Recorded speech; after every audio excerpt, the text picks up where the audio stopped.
This is the Agribusiness Report. I'm Tony St. James, and we're joined today by the Honorable Chairman of the House Agriculture Committee, Representative David Scott from Georgia. Chairman, great to see you.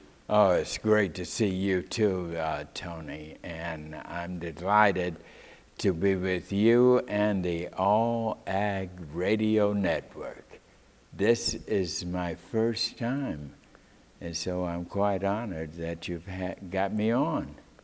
Well, we've watched you for years and the work that you've done and the bipartisan spirit that you've brought to this House Ag Committee and the passion you brought to it as well. As we've moved into this pandemic, we had to find new ways to do things. Yeah. And with that, we found maybe how lacking our rural broadband really was. Yeah. Has that been a And, focus? oh, absolutely. It is one of my number one major challenges for all of us. But we have got to bring rural broadband. Look, Tony, our whole agriculture industry is at stake. Our position and standing in the world is at stake. It is that plain and simple. We have 24 million of our rural fellow Americans without broadband connection. In the heart and the soul of our agriculture industry is in rural America. And it is a shame that we don't have our farmers, our food producers, the people who provide us with our water, with our shelter, with our clothing, all the basic necessities of life, and they're not connected to the internet. We're not going to be able to handle other issues, climate change, disaster aid. I mean, all of precision agriculture. Technology is it. That is almost, and quite honestly to me, it is an unpardonable sin that we have not connected rural America to the internet. And I say that very seriously. I was born in a rural community, Ainer, South Carolina, years ago. And we had no running water, but the people in the city had it. We had no electricity, lamps, kerosene lamps, but the people in the cities have it. It's almost the same thing right now with internet. It is. People in the cities everywhere, that's where the growth is. So I am determined to make this happen. I've got a bill moving, which I had, if you recall, I think it was my first hearing, if not, I think it was my first hearing. And I brought everybody in. I brought the National Electronic and folks in. I brought all the experts in that put together internet to connect folks. And I wanted to have that hearing so I could get from them what it is, how long it would take. And I did volumes of research on my own. I stayed on the internet looking at where it was. I came up with the plan. I knew that we had to have different types because agriculture is all over our country. Geography makes it different. Wyoming is far different than Georgia or Delaware. All our states are unique. But here's the thing, in 12 states, and I brought my plan back, 85% of these 24 are in just 12 states. And so I wanted to be specific there and move out. And so anyway, when I had my hearing, I asked the experts, what would it cost? I did that for a reason. And you all covered that hearing, I believe. And one expert said $60 billion to do it, Mr. Chairman.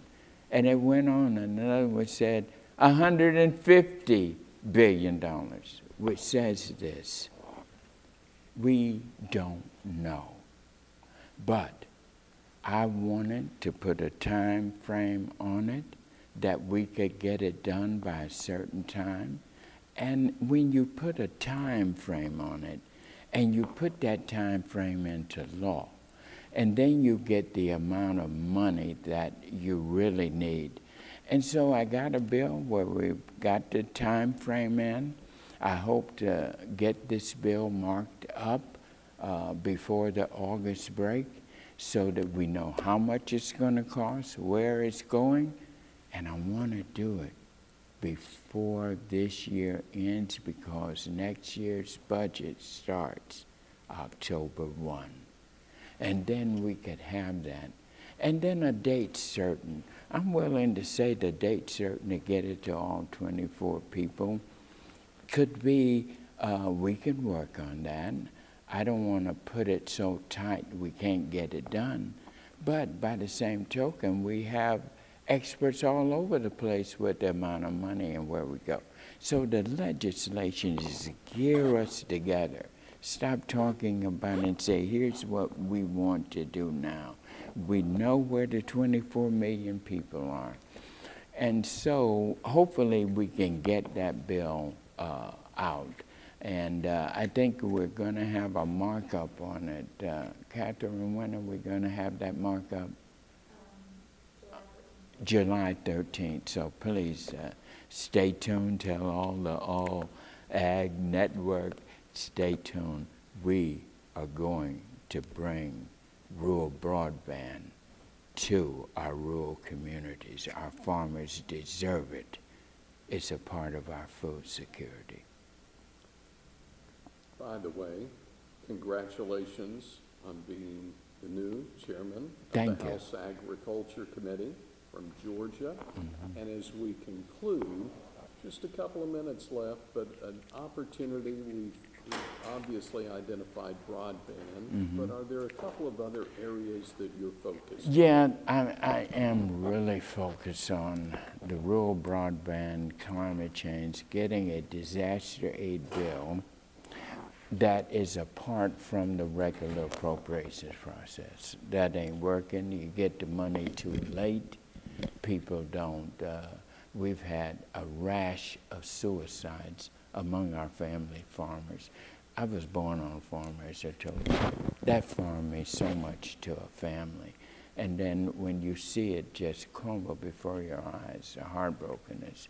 And because we couldn't get the money down, they just gave up, and so many committed suicide there. The record is clear on that, particularly our dairy farmers.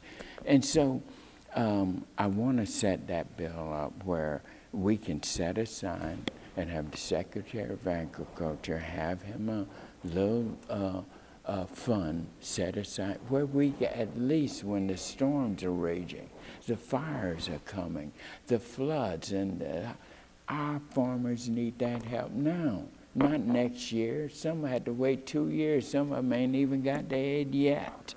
And so I think we got a good argument for that. Another one is the status of our black farmers.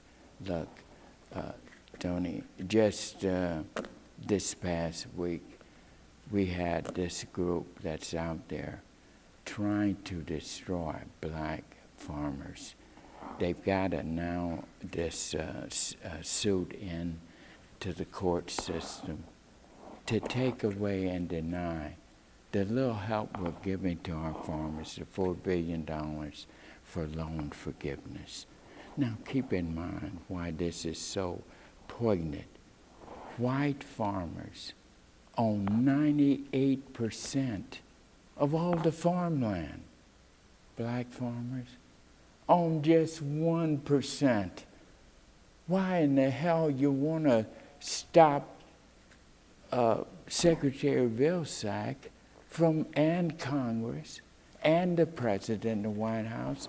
We responded because if these African American farmers don't get the help to pay down that loan, they're going to lose their farms. Who's going to get that land? White farmers. It is terrible. It is wrong. And I've looked at it and I've examined it, and it's coming from folks that have another political agenda. So we have got to lift up and maintain that. And as the first African American chairman of the Agriculture Committee, I cannot and I will not let this rest. We cannot, and I'm sure our white farmers, a lot of them, are on our side. They know the sacrifices. They know the vast role of contribution from slavery to Jim Crow throughout our history. We have given and been the backbone of the labor force that founded and laid the foundation for our wonderful world of agriculture, through slavery, through Reconstruction, through all of the period, and all the way struggling. But for the white farmers now to have 98% of the farmland in our country, and the African American farmers just one little 1%, and they come up with these suits in the courts. So we got to fight that. It's so good to see you. It's great seeing you too. And we wish you the best as Thank you you. continue through this congressional session, and we'll watch with anticipation the success that's coming right along with it. Well, we will, and thank you so much. I appreciate it.